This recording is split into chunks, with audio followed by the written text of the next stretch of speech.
नमस्कार, city news की विशेष bulletin में आपका स्वागत है। गांव के साथ में जहां पूरे देश में कोरोना नामक महामारी का कहर जारी है और इन सब के उपाय योजना के लिए अमरावती जिला प्रशासन, अमरावती कलेक्टर प्रशासन, मनपा प्रशासन और इसके साथ में तमाम स्वास्थ्य कर्मी और कई समाज सेवक इस कार्य में लगे हुए ताकि लोगों को कोरोना की इस महामारी से बचाया जा सके और उनके मन में विश्वास जगाया जा सके। इसके लिए सरकारी प्रयास निरंतर जारी है। इसी प्रयासों के चलते इनमें महत्वपूर्ण सेवा होती है। पिछले कई बार हमने अस्पतालों में देखा कि मरीज को ले जाने को और यदि किसी की डेथ हो जाए तो ले जाने को वहाँ पर एम्बुलेंस नहीं, कई लाशों को वहाँ पर 15-15 घंटे तक वहाँ रखना पड़ता है। अभी हाल ही में 2 दिन पहले भी एक लाश 12 से 15 घंटे वहाँ पड़ी थी, लेकिन वह रिश्तेदारों को घर पे नहीं पहुँचा गई। कारण था एम्बुलेंस की कमी। एम्बुलेंस, सरकारी एम्बुलेंस की कमी तो है ही है, इसके साथ ही जो प्राइवेट एम्बुलेंस वाले एम्बुलेंस सर्विस देते थे उन्होंने भी एक दिन अचानक हड़ताल कर दी।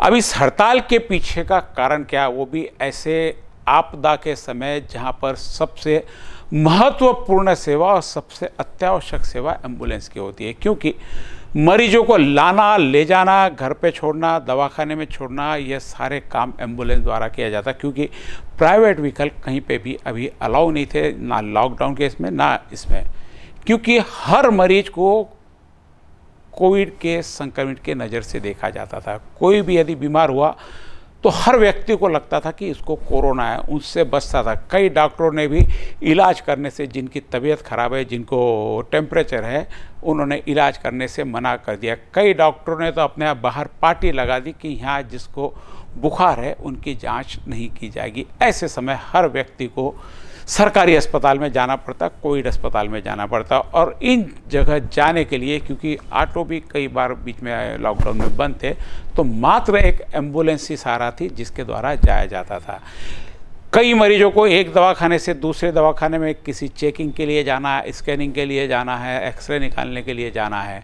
3 दिन पहले जब हड़ताल हुई थी तो कई लोग जिनको एक्सरे निकालना था, वे फ्रैक्चर भी थे, तो उनको स्कूटर पर जाते हुए देखा गया। नगर सेवक प्रवीण हरमकर ने बताया कि एम्बुलेंस की हड़ताल के चलते कई लोगों को ऑटो का, स्कूटर का, किसी को बाइक का, तो कई लोगों को पैदल जाकर अपना कार्य पूरा करना पड़ा। ऐसे वक्त में इन एम्बुलेंस चालकों की हड़ताल कितनी उचित है और आखिर हड़ताल क्यों? हड़ताल के पीछे जब कारण का पता लगाया तो 15 से 20 दिन पहले नगर सेवक पत्रकार के साथ में आरटीओ कार्यालय में गए, क्योंकि एम्बुलेंस की लगातार चैनल पर और इसमें प्रेस में शिकायतें आ रही है कि एम्बुलेंस वाले किराया बहुत ज़्यादा ले रहे। अमरावती में यदि आपको कहीं बॉडी छोड़नी है तो 1000 रुपये के आसपास तो साधारण किराया होता है। 3,500 से 4,000 रुपये भी मांगे जा रहे थे बॉडी को घर पे पहुंचाने का। उनका कहना है कि हमें इसके लिए सैनिटाइज करना पड़ता है, पीपी किट पहननी पड़ती है, कोई साथ में जाने को तैयार नहीं, तो इसलिए 3,500 से 4,000 रुपये उन्होंने रेट किया था। विभागाने 10 किलोमीटरचे आणि 30 किलोमीटरचे जे दर ठरवून दिलेले आहे, 10 किलोमीटरला 250 रुपये आणि 30 किलोमीटरला 600 रुपये। आमचं असं मत आहे की 10 किलोमीटर जाण्यासाठीच 200 रुपये खर्च होतात, जे पेट्रोलला लागतात, आणि प्लस त्याच्यामध्ये ऑक्सिजन हे 300 रुपयाचं होते, 300 आणि 200 500, आणि प्लस आता जो कोरोनाचा काळ असल्यामुळे प्रत्येक हे नेल्यानंतर आपलंवालं आपण जे पेशंट नेलं, जे रुग्ण नेल्यानंतर त्याच्यामध्ये आपल्याला गाडी सॅनिटायझरला 100 ते 200 रुपये खर्च येतो। असं प्रत्येक ट्रिपला जरी 10 किलोमीटरची जरी पकडली तरी 600 ते 700 रुपये त्याचावाला खर्च येतो या कोरोनाच्या काळामध्ये। आम्हाला एवढे पैसे नको, पण शासनाला आमची अशी मागणी आहे की आपण जेणेकरून संपूर्ण जे चालक आणि मालक आहेत ॲम्ब्युलन्सचे यांचा विचार करावा, आणि आम्ही जे रेट आपणाला देऊ आणि आपण सामंजस्यपणाने जो मार्ग निघेल आपण याच्यात तोडगा काढावा, आणि जे आपला रेट दिले आहे हे खूप मोठ्या प्रमाणात कमी रेट आहे। आम्ही शासनाच्या या निर्णयाचा निषेध करतो। और एक बार कोई एम्बुलेंस वाले ने आपको 3,500 रुपये रेट कह दिया तो अमरावती का कोई भी एम्बुलेंस 3400 में आपके साथ नहीं जाएगा, आपको 3500 में ही जाना पड़ेगा, या तो आप अपनी व्यवस्था कर लीजिए। ऐसी इस प्रकार की मोनोपल्ली एम्बुलेंस वालों की हो रही थी, इसकी कई शिकायतें आ रही थी। इन्हीं शिकायतों के चलते आरटीओ के पास निवेदन दिया कि जो इनके रेट ऑलरेडी चालू, क्योंकि जब एम्बुलेंस ली जाती है तो इसको सभी प्रकार की छूट होती है। कई एम्बुलेंस में अनुदान भी मिलता है, कई एम्बुलेंस सरकारी संस्थाओं द्वारा दी जाती है, और इस पर आरटीओ का टैक्स नहीं है, दूसरे किसी प्रकार के टैक्स नहीं है, इसलिए इनको छूट दी जाती है। और एक इनका रेट तय किया जाता है कि इनको कितने दूर के कितने चार्ज लेने चाहिए। वही रेट को वापस, यानी रेट तो ऑलरेडी पहले से ही तय थे, उसी रेट की एक वापस नोटिफिकेशन निकाली गई कि आपको एम्बुलेंस में, और वह पब्लिश की गई मीडिया के माध्यम से कि एम्बुलेंस वालों के ये रेट तय है, इससे ज़्यादा यदि एम्बुलेंस वाला कोई मांगता है तो उसकी शिकायत आप कर सकते हैं। और इस रेट के आते ही एम्बुलेंस चालकों में हड़कंप मच गया और उन्होंने सीधी सीधी स्ट्राइक घोषित कर दी। स्ट्राइक करते ही अमरावती में तमाम मरीज और उसके रिश्तेदार परेशान हो गए। 2 दिन में आश्वासन देकर उनकी स्ट्राइक को ख़त्म किया गया। आश्वासन किस आधार का? कि जो रेट आपको दिए गए हैं वो रेट वापस रिवाइज किए जाएंगे। रेट ऑलरेडी आरटीओ ने तय किया है, और हमने जब एम्बुलेंस चालकों से बात की तो उनका कहना है कि आरटीओ को ऐसे रेट तय करने का कोई अधिकार नहीं है। तो आखिर इस पर नियंत्रण किसका? क्या कलेक्टर महोदय का, या अमरावती के पालक मंत्री का, पुलिस आयुक्त का, आरटीओ का? किसी का तो नियंत्रण होना चाहिए। जब आप सरकारी सुविधाएं ले रहे हो, उसका लाभ ले रहे हो, उसका अनुदान ले रहे हैं, तो किसी न किसी का इन चीज़ों पर कंट्रोल होना चाहिए। तो निश्चित आरटीओ इसके लिए अधिकृत है। आरटीओ ने रेट तय किया कि कितने किलोमीटर के लिए कितने रेट लिए, किस प्रकार के मरीज को ले जाने के लिए कितने रेट लिए जाएंगे। ऑक्सीजन वाली गाड़ी, कार्डियक गाड़ी और सादी गाड़ी, सबके रेट अलग अलग तय कर दिए। तो सारे एम्बुलेंस वालों ने, प्राइवेट एम्बुलेंस वालों ने मिलकर हड़ताल कर दिया। अब ऐसे समय यदि हड़ताल हो जाती है और हड़ताल कर देते हैं, उनका हो सकता पक्ष सही भी हो ना भी। उनका कहना है कि हमें कोविड या महामारी के चलते हमारी गाड़ी को सैनिटाइज करना पड़ता है, पीपीई किट पहन के जाना पड़ता है। एक बार यदि कहीं गाड़ी गई तो दूसरा ट्रिप नहीं मार सकती। इन सारी चीज़ों का मैनेज करते करते उनको कई सारे खर्चे लग जाते हैं, जिसके चलते वह सरकार द्वारा तय किए गए रेट में अपनी सेवाएं नहीं दे सकते। उनकी बात कितनी उचित है अनुचित है, यह तो जिलाधिकारी महोदय और आरटीओ अधिकारी और एम्बुलेंस चालक ही तय कर पाएंगे कि वो कितने जायज़ है ना, और उनकी मांग कितनी जायज़ है। अब ऐसे समय यदि हड़ताल हो जाती है, जैसे कि 3 दिन पहले हो गई थी, सारे शहर में कहीं से भी जाना है, बीच में देखा कि हमने एम्बुलेंस नहीं होने थे, बच्चों कड़ू अपनी गाड़ी में मरीज को लेकर दवाखाने तक पहुंचा कर आए थे। ये सारी एम्बुलेंस के अभाव में थी। ऐसे समय परिस्थिति हो जाती है तो क्या करना चाहिए? अमरावती जिले में पिछले खासदार और इस खासदार ने दोनों ने मिलकर करीब, हमारे पास सूचना के आधार पर 45 गाड़ियां अमरावती जिले को दी है एम्बुलेंस की। ऐसे कई आमदार है, हर आमदार की 2, 4, 5 एम्बुलेंस शहर में घूमती है। कई सामाजिक संस्थाएं जिनकी एम्बुलेंस घूमती है, कई दवाखाने हैं, कई संस्थाएं हैं, रोटरी है, ब्लड बैंक है, ऐसी कई सारी संस्थाएं हैं, राजकीय पक्ष है जिनकी एम्बुलेंस शहर में घूमती है। वो एम्बुलेंस कहाँ है? नगर सेवक प्रवीण हरमकर ने इसी आशय का एक पत्र जिलाधिकारी महोदय को दिया कि जब ऐसे समय यदि स्ट्राइक हो जाती तो जो सरकार के कंट्रोल में है, जो जिलाधिकारी के कंट्रोल में है, वो एम्बुलेंस है कहाँ? हम भी पूछना चाहते हैं इस माध्यम से कि जो पिछले खासदार ने करीब 36 गाड़ियां अमरावती शहर को एम्बुलेंस की दी, वो एम्बुलेंस कहाँ है? 10 गाड़ियां अभी आमदार खासदार ने दी है एम्बुलेंस, वो गाड़ियां कहाँ हैं? वो क्या यहाँ उपयोग में नहीं लिया? और कितनी आवश्यकता है? अमरावती में अब तक टोटल 150 लोगों की मौत हुई है पिछले 4 महीनों में। कितनी गाड़ी की आवश्यकता है इन लोगों को वहाँ से ले जाने के लिए? लेकिन फिर भी जिला सामान्य रुग्णालय यानी सुपर कोविड अस्पताल में, जहाँ पर अभी मरीजों का इलाज चल रहा है, लाश 8-8 घंटे 10-10 घंटे एम्बुलेंस के अभाव में वहाँ पर रखी रहती है। वहाँ का प्रशासन भी क्या करेगा? लोग वहाँ पर भी आके तमाशा करते हैं कि इनकी लाश इतनी देर क्यों पड़ी है, जब वहाँ पे लाश उन्होंने पूरी पूरी बांध के पैक करके दी। लेकिन यदि उसका ट्रांसपोर्टिंग की सुविधा उनके पास में नहीं है तो निश्चित रूप से वह प्रशासन भी मजबूर होता है और उन्हें उन परिजनों का आक्रोश सहन करना पड़ता है। 2 दिन पहले ऐसी ही घटना हो गई, लाश बहुत समय तक पड़ी रही, परिजन का आक्रोश वहाँ पे जो कार्यरत कर्मचारी थे उनके ऊपर पड़ा। परिजन भी वहाँ आक्रोश किस पे निकाले? निश्चित रूप से प्रशासन के ऊपर। यह व्यवस्था प्रशासन को करनी चाहिए। यदि आपदा व्यवस्था है, जब प्रशासन के पास ये अधिकार है कि यदि ज़रूरत पड़ी तो हमारा जो कार्यालय है, यदि ज़रूरत पड़ती है वो भी वह एक्वायर्ड कर लेंगे उनकी आवश्यकता के लिए। मैं हमारे सिटी न्यूज़ के कार्यालय की बात कर रहा हूँ। दवाखाने तो बहुत आसानी से अधिकृत कर लेंगे कि मेरा भी कार्यालय की उनको ज़रूरत पड़ती है कि हमें यहाँ से काम करना है, तो वो अधिग्रहण कर लेंगे और अपने ताबे में ले लेंगे। इतने अधिकार इस आपदा प्रबंधन में जिलाधिकारी महोदय के पास में दिए हुए। फिर एम्बुलेंस की कमी क्यों हो रही है? क्या नियोजन नहीं है या कलेक्टर महोदय को जानकारी नहीं है कि अमरावती शहर में इतनी एम्बुलेंस है? निश्चित रूप से सारी जितनी भी ऐसी दान दी हुई है, क्योंकि ये भी किसी न किसी निधि में से दान दी जाती है, किसी की व्यक्तिगत यह प्रॉपर्टी नहीं है जो एम्बुलेंस दान दी।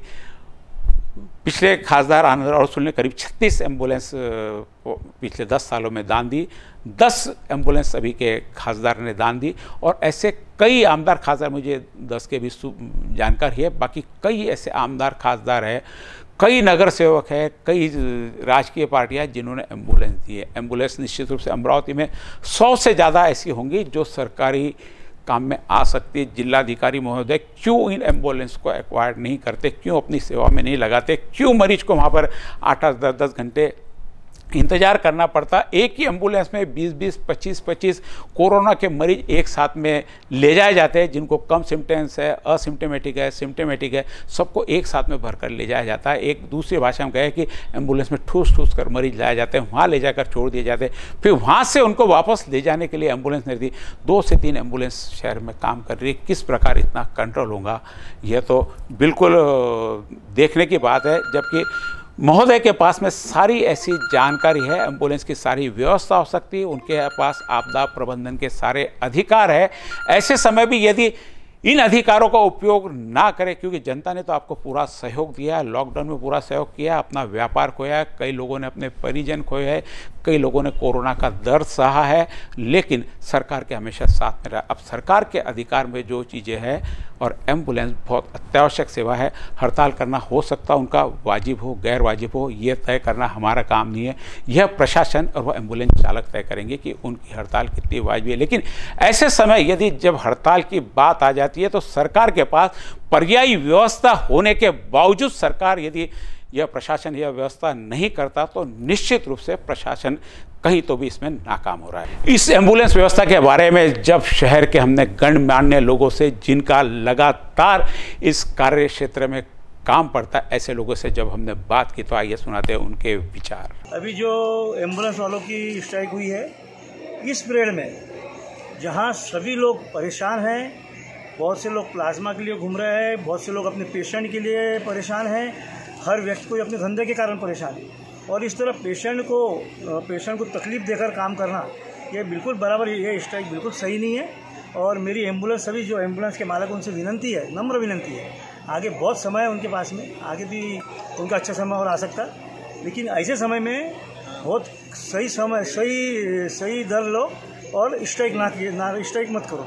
बड़ा अफसोस होता है कि हमने जीवन में 100 साल के इतिहास में कभी नहीं सोचा था कि कोरोना की महामारी से पूरा विश्व इस प्रकार से जूझेगा। मानवता का जो सेवा होती है, वह सेवा का स्वरूप भी हमने कई लोगों के माध्यम से देखा, जिसके अंदर पुलिस वालों का भी योगदान बहुत बड़ा रहा। परिवार को छोड़कर वो अपनी ड्यूटी पूरी तरह से निष्ठा से निभाते आ रहे, डॉक्टर्स हैं, नर्स हैं। ऐसी परिस्थिति के अंदर व्यापारी वर्ग और सामाजिक संस्थाएं, सभी प्रकार के लोग इसमें अपने तरफ से जो हो सकता है वो योगदान देने के लिए तैयार है, मानवता के हित में, जनहित में, जन कल्याण के हित में। लेकिन हाल ही में जो एम्बुलेंस वालों ने जो स्ट्राइक किया, यह निश्चित रूप से मानवता की सेवा के अंदर एक प्रकार से कहीं ना कहीं धक्कादायक घटना थी कि उन्होंने ऐसी परिस्थिति के अंदर, जबकि कोरोना की वजह से हर आदमी, हर तबका, हर वर्ग परेशान चल रहा है, एक भयभीत है, वातावरण पूरे समाज का भयभीत चल रहा है। ऐसी परिस्थिति के अंदर जो सेवा का सही माध्यम है, जिसको एम्बुलेंस बोलते हैं, कि जो भी उपचार के लिए पेशेंट को लाना और ले जाना, बहुत अच्छी सेवा करते थे एम्बुलेंस वाले, उनकी सेवा को भी हम सैल्यूट करते हैं। लेकिन कहीं ना कहीं ये बात हमको हजम नहीं हो रही है कि उन्होंने स्ट्राइक ऐसे समय पे नहीं करना था, क्योंकि मुझे ऐसा लगता है कि जितनी भी एम्बुलेंस है उसमें से आधे से ज़्यादा एम्बुलेंस तो प्रशासन और राजनेता और सामाजिक संगठनों की एम्बुलेंस है, जो चलाते वो खुद है और उसका मानधन वो खुद देते हैं। तो ऐसी परिस्थिति के अंदर मेरे को नहीं लगता कि भाई एम्बुलेंस का स्ट्राइक करने से उनका कोई समाधान हुआ, और उन्होंने फिर 2 दिन बाद में वापस ले लिया। किस हित में लिया, क्यों किया, इसका सोचने लायक विषय रहा है। हम तो यही आशा करते हैं कि भाई आप भी एक परिवार को लेकर चल रहे हैं, आपकी भी जिम्मेदारियां हैं, परिवार को निर्वाह करने के लिए कहीं आप भी स्ट्रगल कर रहे हैं, तकलीफ़ पाते होंगे, लेकिन उसके लिए कहीं और माध्यम हम लोग चुन सकते हैं। लेकिन ये मानवता की जो सेवा का उपक्रम आप चला रहे हैं, इसको हम सैल्यूट करते हैं। तो भविष्य में किसी प्रकार की ऐसी कोई गतिविधि नहीं हो कि एम्बुलेंस इमरजेंसी 24 तास सेवा के लिए उपलब्ध है, उसका कभी भी स्ट्राइक होना नहीं चाहिए।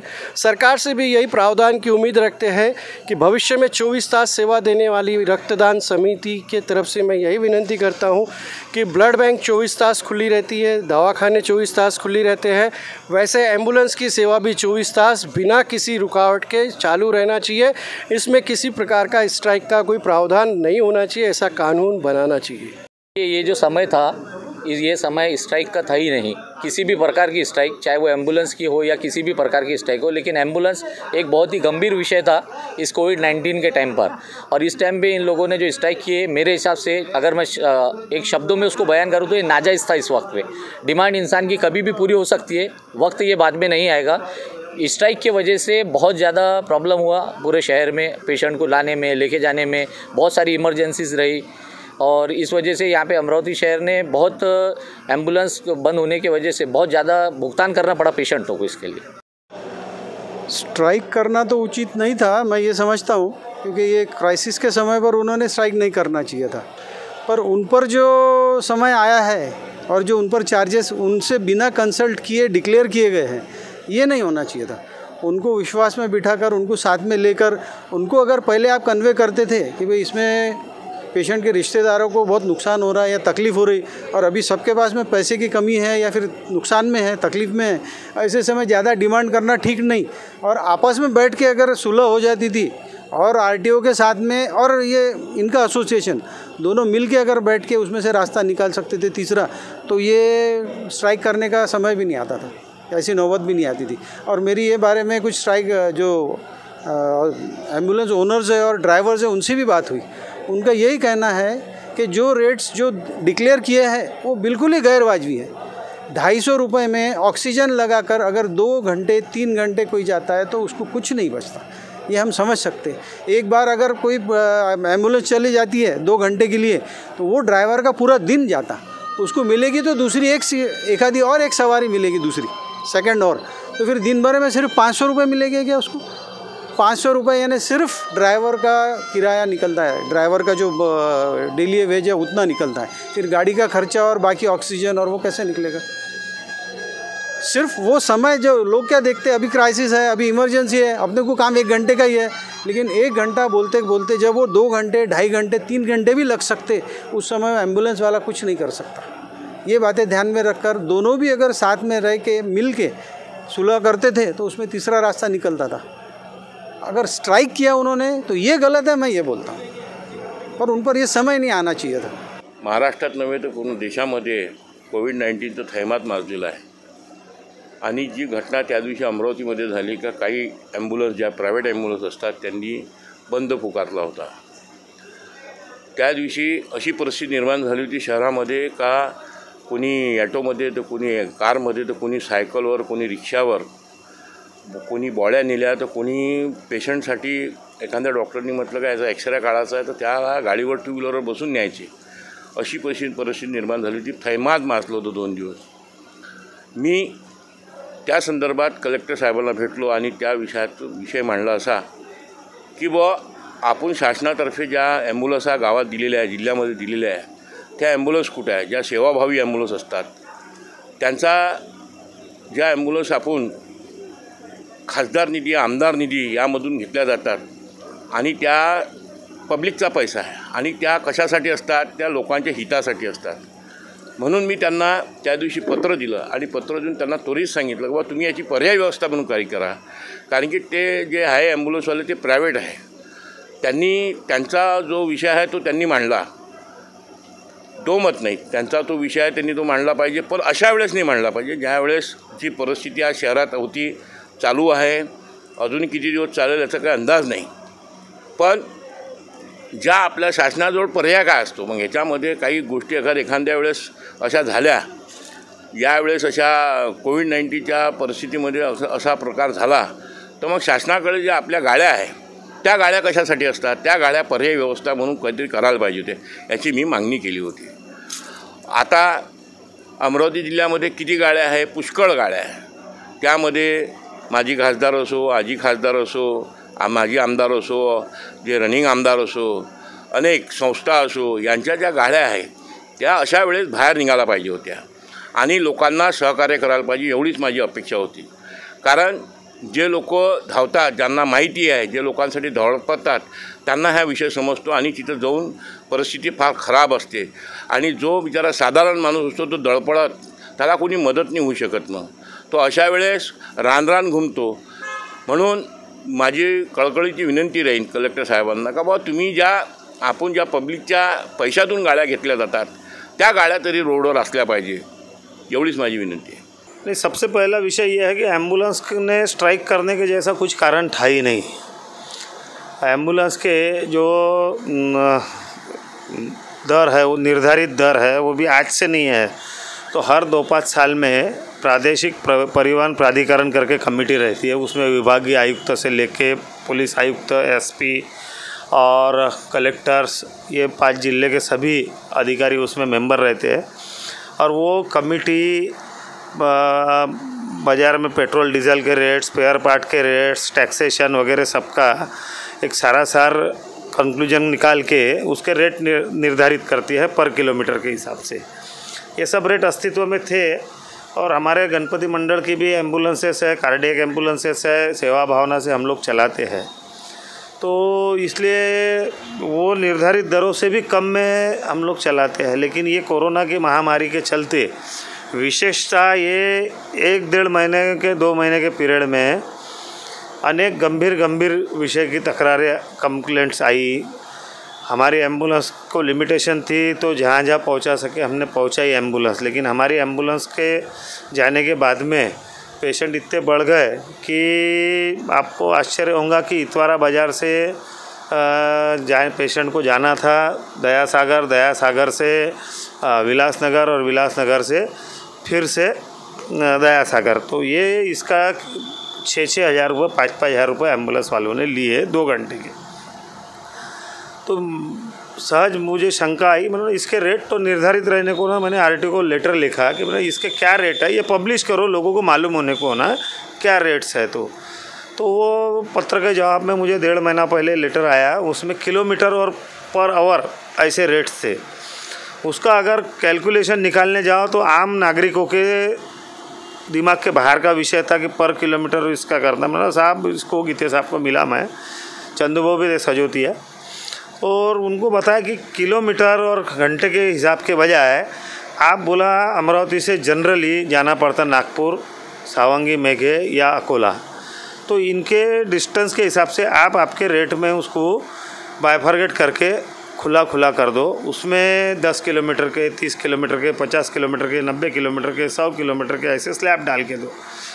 तो उन्होंने वो रेट के जो पुराना ढांचा था उसके तहत लेटर भेजा और ये रेट पब्लिश करने के लिए मनपा आयुक्त, पुलिस आयुक्त इनको ठराविक कुछ स्पॉट दिए कि इसके ऊपर बोर्ड लगाओ ताकि लोगों को मालूम हो सके कि ये रेट में एम्बुलेंस चलती है. और वो जैसी लेटर मुझे प्राप्त हुआ, मैंने सोशल मीडिया पे डाला, अखबारों में खबर आई, और ये एम्बुलेंस जो चालक कुछ लोग हैं उसमें के 30-40% ही लोग थे, वो लोगों ने आंदोलन कर दिया कि भाई हम कल से चलाएंगे नहीं. तो मैं अभिनंदन करता हूँ माननीय जिलाधिकारी साहब का, आरटीओ अधिकारी अपने गीते साहब का, पालक मंत्री यशोमती ताई का, कि उन्होंने इसमें अच्छा जनता के हित में कठोर निर्णय लिया और इन आंदोलनकारियों को जो भी डीजल पेट्रोल के रेट बढ़े हैं उसके हिसाब से बढ़ोतरी देने का भी आश्वासन दिया. उसको एक मर्यादा है कितने परसेंट बढ़ेंगे, 10%, 15%, 20%. और कोविड के महामारी के तहत वो भी 20% के रेट कोविड के पेशेंट के लिए ये भी फिक्स किए हुए थे, उसका उस लेटर में उल्लेख भी है। अब मुद्दा ये है कि एम्बुलेंस चालक सेवा भावना से एम्बुलेंस चला रहे हैं कि व्यवसाय कर रहे हैं। एम्बुलेंस चलाते वक्त एम्बुलेंस के टैक्सेशन में पूरी तरह से छूट रहती है। एम्बुलेंस को कोई भी व्यक्ति या शासन की कोई यंत्रणा कभी भी उसको चेक नहीं करती है, उसका फिटनेस चेक नहीं करती है। इतनी सब सुविधाओं के बावजूद साधारण टैक्सी के जिनको टैक्सेशन वगैरह सब लागू है उससे भी ज़्यादा रेट अगर इसके लिए जाते हैं तो ये सर्वथा गलत है। अनेक एम्बुलेंस के ऊपर किसी न किसी के स्मृति में किसी राजकीय पक्ष का, किसी के मंडल का, संगठन का या फिर जनता के चंदे में से इकट्ठा हुई एम्बुलेंसेस कुछ देखने को मिलती है। कुछ एम्बुलेंसेस शासन के निधि से उपलब्ध होती है, उसका अगर व्यापारीकरण होता है तो ये सर्वथा गलत है। वियर एंड टियर और मेंटेनेंस लेना अलग बात है, लेकिन शासन ने निर्धारित किए दरों पर ही एम्बुलेंस चलना चाहिए, इस मत का मैं हूँ और सभी ने उसका कड़ाई से पालन करने को होना। और नागरिकों से भी अपील करता हूँ कि किसी भी एम्बुलेंस में आप जाते हो तो उसका बाकायदा रिसिप्ट या बिल लिया जाए, इतनी मैं अपील करता हूँ। बस आज के समाचार में इतना ही।